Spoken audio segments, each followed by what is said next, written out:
ईमानदारी का इनाम। एक गांव में अब्दुल्ला नाम का एक गरीब मगर नेक दिल लड़का रहता था। उसके पास दौलत नहीं थी, मगर उसका सबसे बड़ा सरमाया ईमानदारी थी। वो रोजाना बाजार में एक दुकान पर काम करता और जो भी कमाता हलाल कमाता। एक दिन बाजार में सफाई करते हुए उसे एक भारी थैली मिली। जब उसने खोल कर देखा तो उसमें सोने के सिक्के और कीमती जेवरात थे। उसके दिल में एक लम्हे को ख्याल आया, अगर मैं ये रख लूं तो मेरी गुर्बत खत्म हो जाएगी। मगर फौरन उसने अल्लाह को याद किया और कहा, अल्लाह सब देख रहा है, हराम माल में बरकत नहीं होती। अब्दुल्ला ने ऐलान करवाया कि जिसकी चीज गुम हुई हो वो निशानी बताकर ले जाए।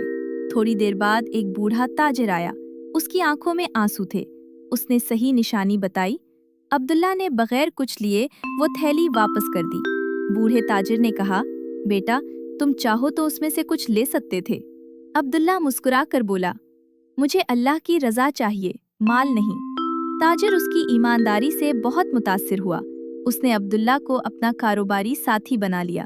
कुछ ही अरसे में अल्लाह ने अब्दुल्ला को इतना दिया कि वो दूसरों की मदद करने के काबिल हो गया। सबक: ईमानदारी कभी जाया नहीं जाती। जो अल्लाह के लिए छोड़ता है, अल्लाह उसे उससे बेहतर अता करता है।